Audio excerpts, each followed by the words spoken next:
Belakangan, warga resah karena pemadaman listrik bergilir PLN. Waktunya bisa kapan saja dan tanpa pemberitahuan.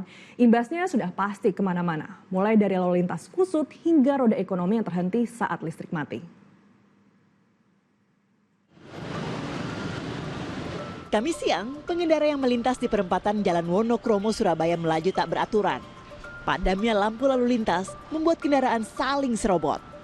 Imbas pemadaman listrik bergilir PLN, bukan satu atau dua, melainkan ada 10 titik lampu merah di jalur protokol Surabaya yang tidak berfungsi. Polisi pun turun tangan, mengatur arus kendaraan secara manual.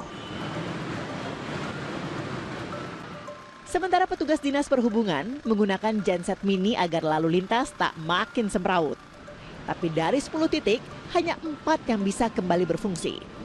Kami menggunakan genset untuk sementara karena PLN-nya yang padam, sehingga kita tidak tahu kapan menyala kembali karena sebelumnya tidak diberitahu oleh pihak PLN. Merugikan pengguna jalan ya?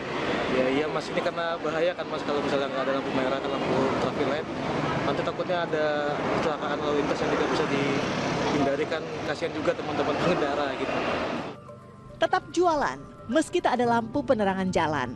Permukiman gelap gulita belakangan makin familiar bagi warga di wilayah Pantura. Sudah 1 bulan terakhir, listrik kerap padam.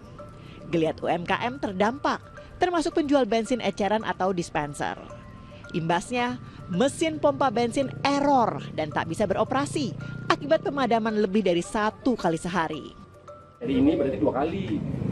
Berarti jam berapa? 9 ya? Jam 9 tadi. Jam.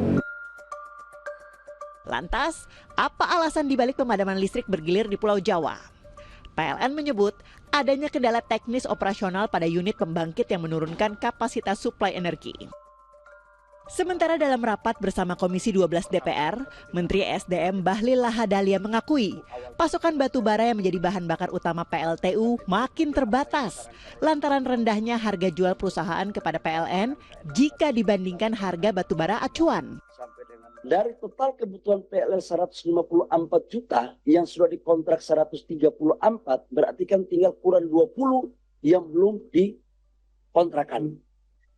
Namun saya harus akui bahwa PLN dalam 134 juta itu membutuhkan batu bara yang medium, yang kalorinya yang agak bagus.